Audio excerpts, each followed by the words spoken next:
Selamat sore sahabat-sahabat Rumah Hijau Net dimanapun berada. Kembali bertemu dengan saya Andito, Urban Farmer dan Motif Farmer dari Pinang Muara, Jakarta Timur. Apa kabar sahabat semua di sore hari ini, di hari Kamis ini? Semoga sahabat semua yang menonton tayangan ini baik di live-nya Instagram sekarang maupun nanti di IGTV atau di channel YouTube ataupun mungkin audionya melalui Spotify, semoga dalam keadaan sehat. Dan apabila sahabat semua menyimak tayangan ini sedang dalam keadaan kurang sehat, sedang isoman, sedang berjuang untuk meningkatkan daya tahan tubuh sehingga bisa kembali pulih, semoga selalu sehat dan terus menemukan cara-cara terbaik supaya teman-teman semua bisa terus mengoptimalkan apa yang ada di dalam tubuh kita, di dalam diri kita semakin baik dan semakin baik lagi, sehingga apapun virus yang datang itu ya dia sekedar mampir, justru memperkuat tubuh kita dan kemudian tubuh kita semakin kuat.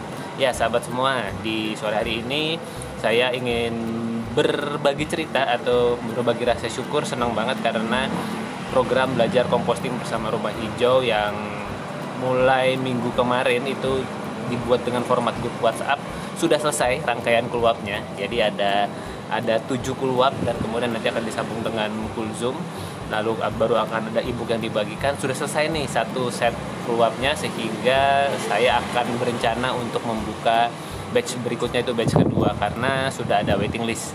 Sudah ada yang datang dan menanyakan, "Mas, kapan bisa ikutan lagi di grup belajar composting online?" Karena di Instagram itu ada yang kemudian sudah ingin ikutan tetapi baru ngisi formulirnya belakangan ketika grupnya sudah dimulai. Jadi saya ajak atau saya tawarkan, mau nggak kalau kemudian masuk ke waiting list saja di batch berikutnya. Dan sudah ada beberapa, sehingga nanti saya akan dalam waktu dekat, sepertinya hari ini atau besok, saya akan memulai meluncurkan program belajar composting online bersama Rumah Hijau batch 2. Nah, semoga semua yang ingin ikutan belajar composting bareng-bareng, yuk silakan langsung daftar saja nanti di belajar composting online bersama Rumah Hijau. Jadi ada Kak Mita. Apa kabar Kak Mita? Gimana kabar tanamannya hari ini? Senang nih Kak Mita ini selalu update proses, katakanlah proses menanamnya, proses memanennya. Asik ya Kak Mita ya, walaupun kelihatannya panennya selembar 2 lembar selada, 1-2 buah cabai gitu ya, tapi itu adalah dari kebun sendiri. Kak Mita, ini informasi buat kakak aja. Tidak ada hasil panen sebaik yang kandungan antioksidannya sebaik yang kakak panen pada saat itu. Dengan catatan langsung dimakan ya, atau langsung dikonsumsi. Jadi yang membuat urban farming ini menjadi menarik adalah kandungan antioksidan yang kita panen langsung dari sumbernya, itulah yang terbaik.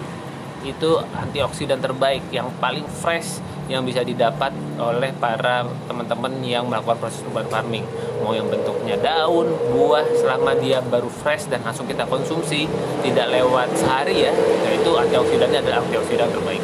Jadi selamat ya Kak Rizky, terus menanam, terus menemukan potensi terbaik dari lahan-lahan yang ada di sekitar kita, karena itulah yang luar biasa, itulah yang kemudian anugerah dari Tuhan kepada kita. Lahan seberapapun, apalagi lahannya Kak Rizky luas banget, itu kita bisa optimalkan dengan menanam aneka tanaman yang kita butuhkan. Karena ya kita manusia ini diberikan banyak sekali kelebihan, salah satunya ada kelebihan olah pikir dan olah rasa, sehingga kita bisa membuat lahan yang ada di sekitar kita yang kelihatannya terbatas bisa menjadi sumber penghasilan atau sumber antioksidan yang melimpah. Ya sahabat semua, di sore hari ini saya ingin menjawab pertanyaan yang muncul baik di grup belajar pelatihan composting maupun yang juga sampai di channel YouTube-nya Rumah Hijau, yaitu ada yang bertanya tentang berapa lama sih sampah atau sisa bahan organik yang dimasukkan ke dalam komposter, lalu kemudian kapan sudah bisa dipanen. Biasanya pertanyaannya seperti itu. Jadi proses composting itu berlangsung berapa lama? Nah, ini saya berbagi berdasarkan informasi yang saya pahami, yang saya jalani ya teman-teman semua ya. Jadi berdasarkan pengalaman saya, proses composting itu sebetulnya kalau ini ya menurut pengamatan saya, proses composting itu kalau kemudian tidak dilakukan sesuai dengan prosedur composting, gimana tuh maksudnya? Jadi maksudnya secara alami ya. Jadi misalnya teman-teman punya sisa bahan organik, kulit pisang gitu, yang kemudian teman-teman taruh gitu aja di tanah gitu ya, itu akan terkompos mungkin dalam waktu seminggu atau 2 minggu dia akan mencoklat akhirnya kemudian dia menjadi sebuah unsur yang mirip dengan tanah. Nah, itu kan proses composting. Jadi sebetulnya proses composting yang kita lakukan, yang manusia lakukan itu membantu bagaimana supaya proses composting ini bisa menjadi jauh lebih cepat. Jadi kita seperti membantu prosesnya, tidak menginstankan juga gitu, karena bukan berarti ini sampah langsung langsung jadi pupuk, nggak gitu juga gitu. Ada prosesnya. Jadi yang saya pahami proses composting itu mulai dari kita masukkan sisa bahan organik, lalu dia akan terkomposnya itu bisa melalui mikrobakteria ya. Jadi selalu ada organisme yang membantu proses pengomposan. Nah, pertanyaannya siapa nih yang melakukan proses pengomposan itu? Biasanya organismenya yang saya pahami baik organisme yang kasat mata maupun yang tidak kasat mata. Yang kasat mata misalnya apa? Contoh, di rumah saya punya ayam. Ada kebetulan sudah punya 2 ayam kate lagi nih. Nah, ayam kate inilah sebagai pengompos di rumah saya. Karena apa? Sebelum saya masukkan sisa bahan organik saya ke komposter, saya kasih mereka dulu. Jadi sudah saya cacah, masih segar ya, dalam keadaan sampah masih segar, sudah saya cacah, terus kemudian saya kasih ke mereka gitu. Udah saya taruh aja. Nanti besok saya cek, itu biasa sampahnya sudah berkurang. Ayamnya kan udah gigit-gigit tuh, udah matok-matok ngambil-ngambil apa yang kemudian mereka bisa ambil gitu ya. Kadang mereka makan kulit pisangnya, mereka makan sisa-sisa nasinya, mereka memakan katakanlah batang-batang kangkung yang sudah dipotong-potong. Jadi sebetulnya si ayam ini itu adalah pengomposnya. Nah, ada juga kemudian hewan-hewan yang tidak kasat mata. Ya mungkin yang kasat mata tapi lebih kecil. Misalnya apa? Belatung. Nah, belatung itu adalah yang paling umum terjadi dalam proses composting di sekitar kita ya. Nah, si belatung ini yang kemudian dia mengurangi proses itu, mengurangi sampah karena dia menjalani prosesnya. Lalu kemudian setelah itu ya terkomposlah dia. Nah, sisanya ini yang kemudian bisa lebih mudah diterima oleh tanah, karena biasanya belatung ketika makan dia ada sekresinya, terus kemudian si sisa bahan organiknya jadi makin menggelap dan sebagainya, itu yang kemudian tercampur di tanah dan itulah yang menutrisi. Dan kemudian biasa di dalam si komposnya ini sendiri sudah ada bakteri-bakteri yang siap memasak gitu ya, dia siap memasak nutrisi-nutrisi yang ada di dalam komposnya atau di pupuk organik padatnya, maupun kemudian sisa-sisa atau nutrisi-nutrisi yang ada di dalam tanah. Jadi di dalam proses organik yang saya pahami, ketika kita menuangkan katakanlah POC, pupuk organik cair atau ekoenzim atau kemudian hal-hal ke dalam tanah, yang terjadi adalah si bakteri-bakteri ini memasak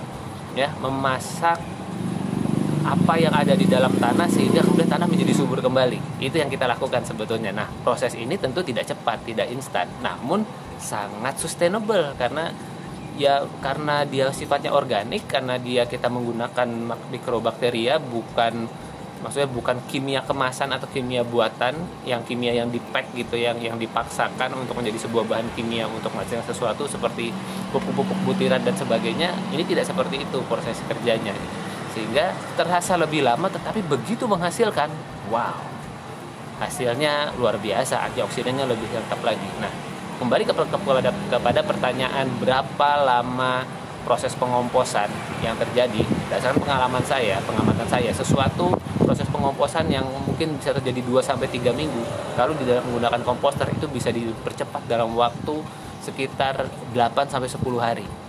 Jadi kalau kita masukkan sampah ke dalam komposter atau sampah ke dalam kompospot, itu dalam waktu 8-10 hari itu sudah terkompos, dengan catatan kita memberikan MOL di awalnya ya, mikroorganisme lokal, yaitu bakterinya untuk kemudian proses mempercepat proses pengomposannya. Kita bisa aja menunggu belatungnya datang gitu ya.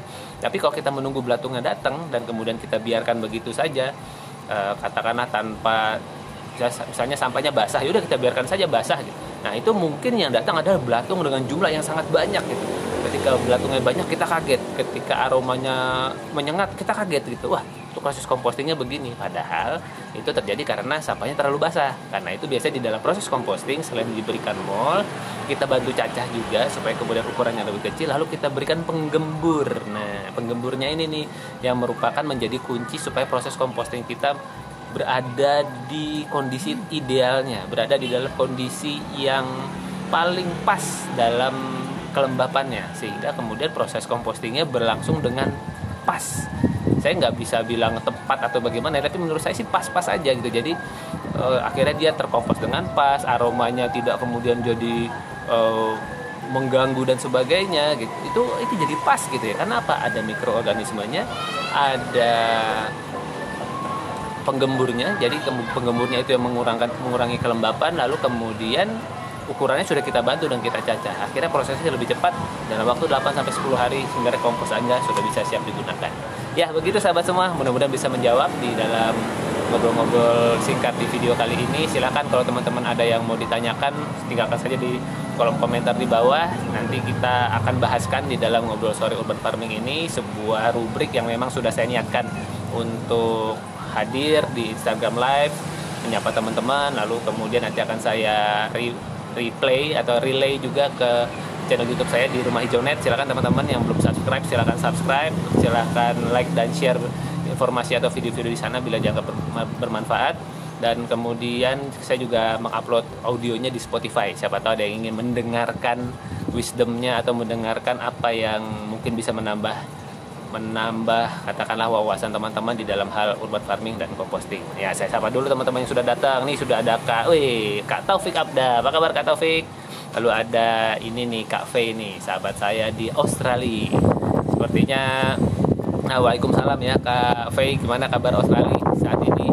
Kalau di Jakarta hari ini lagi panas nih, lagi setelah kemarin 2 atau 3 hari yang lalu itu hujan deras. Jadi asik ya, dalam artian sih tapi hati-hati buat kondisi tubuh yang tidak sehat ya, atau yang kurang fit. Ini mungkin cuaca yang naik turun gitu ya, dingin panas.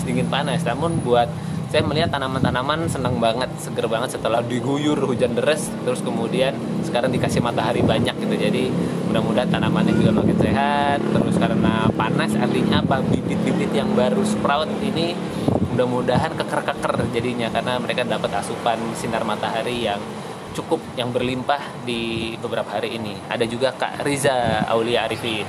Ya, bagaimana sahabat semua? Ada yang mau ditanyakan? Kalau ada yang mau ditanyakan silakan tinggalkan saja di kolom komentar, kita bisa bahaskan. Namun jika belum, untuk saat ini tidak apa sahabat semua. Kapanpun teman-teman ada pertanyaan seputar composting dan urban farming, silakan sampaikan di kanal-kanal Rumah Hijau Net maupun media-media sosial saya yang mungkin teman-teman ketahui. Saya punya ada di Facebook, Twitter, Instagram, channel YouTube, dan juga di Spotify juga. Ya, baik sahabat semua, terima kasih atas kehadirannya di ngobrol sore kali ini. Semoga bermanfaat.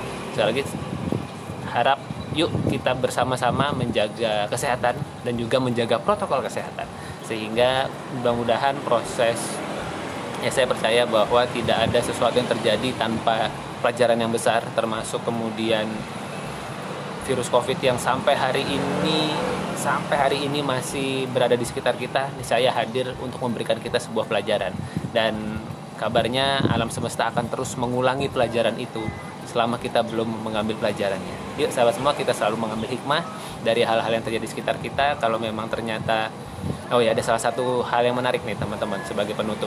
Waktu kemarin saya ikut menjadi salah satu pembicara, salah satu narasumber di acara Bakti Nusantara Festival 2021 atau BNFest 2021. Saya satu grup dengan Kak Butet Manurung. Mungkin sahabat semua pernah dengar, beliau adalah foundernya Sokola Rimba, sebuah upaya atau usaha untuk kemudian membantu memperkenalkan anak-anak rimba dengan ilmu pengetahuan. Jadi mereka diajar membaca, diajak untuk kemudian katakan mungkin baca tulis atau menghitung dan sebagainya, supaya kemudian mereka bisa lebih tambah ilmunya ya. Harapannya bertambah ilmunya, bertambah juga wisdomnya.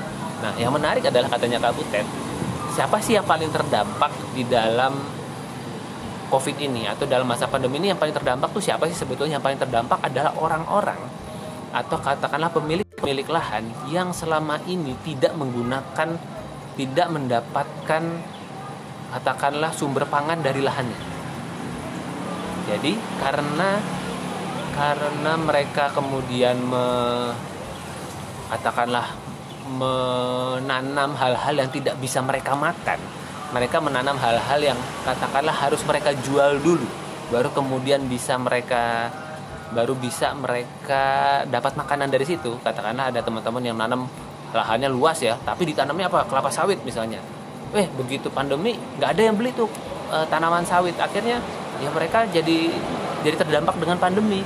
Penghasilan turun, mereka tidak bisa beli makanan dan sebagainya. Tapi buat teman-teman yang ada di rimba, yang di tanahnya itu biasa menanam tanaman-tanaman pangan, katakanlah mungkin tanaman padi, singkong, tomat, cabai dan sebagainya, ketika ada pandemi mereka sebetulnya tidak terdampak. Karena apa? Ya selama ini mereka juga sudah makan dari lahan mereka sendiri gitu. Jadi mereka tidak ada masalah ketika kemudian pandemi ini datang. Nah, dengan adanya pandemi ini membuat kita jadi semakin belajar. Oh iya ya, betul juga ya. Apakah kemudian dengan pandemi ini kita diajak untuk kemudian yuk kita punya apa sih di sekitar kita? Kita ada lahan atau ada apapun, apa yang bisa kita manfaatkan, apa yang bisa kita optimalkan. Wah, ini kayaknya bisa jadi salah satu tema ngobrol sore selanjutnya ya. Nanti saya angkat deh di ngobrol sore urban farming selanjutnya. Ini tentang wisdom yang kita bisa pelajari dari COVID-19. Karena salah satunya adalah teman-teman yang sudah punya lahan dan sudah biasa menanam bahan pangannya dari lahannya sendiri, itu tidak terdampak COVID secara langsung. Karena apa? Mereka sudah biasa makan dari sumbernya sendiri. Yang terdampak adalah mereka-mereka yang tidak menanam sendiri, atau mereka menanam tetapi makanan yang tidak bisa mereka makan, tanaman sawit, karet dan sebagainya. Kak Butet sampai cerita katanya ada satu daerah yang akhirnya mereka belajar, iya ya, karena mereka mengganti lahan pangannya menjadi untuk menanam tanaman karet saja, tidak menanam tanaman yang bisa mereka makan. Akhirnya mereka baru menyadari, iya ya, ketika kemudian karet mereka tidak ada yang beli atau harga karet jadi anjlok karena industri-industri yang membutuhkan karet tidak bisa optimal, akhirnya mereka ya jadi kesulitan gitu. Tapi dan mereka pun belajar, oh iya ya, yuk kita mulai menanam tanaman-tanaman pangan mereka supaya kemudian dalam kondisi apapun tanah mereka menghidupi mereka. Begitu sahabat semua. Sudah ada Kak Ganti Kulit Sofa Jabodetabek, dan juga ada Kak Little Violet Corner sudah bergabung. Terima kasih sahabat semua. Bagi yang baru bergabung ingin menyaksikan apa yang sudah saya sampaikan, silakan nanti tonton saja di IGTV tayangan ulangnya. Silakan ditonton berkali-kali jika memang ada hal yang ingin dipahami dalam video kali ini. Dan kita sampai ketemu lagi ya di Ngobrol Sore Urban Farming episode selanjutnya. Saya Andito, jaga kesehatan sahabat semua. Terima kasih, bye.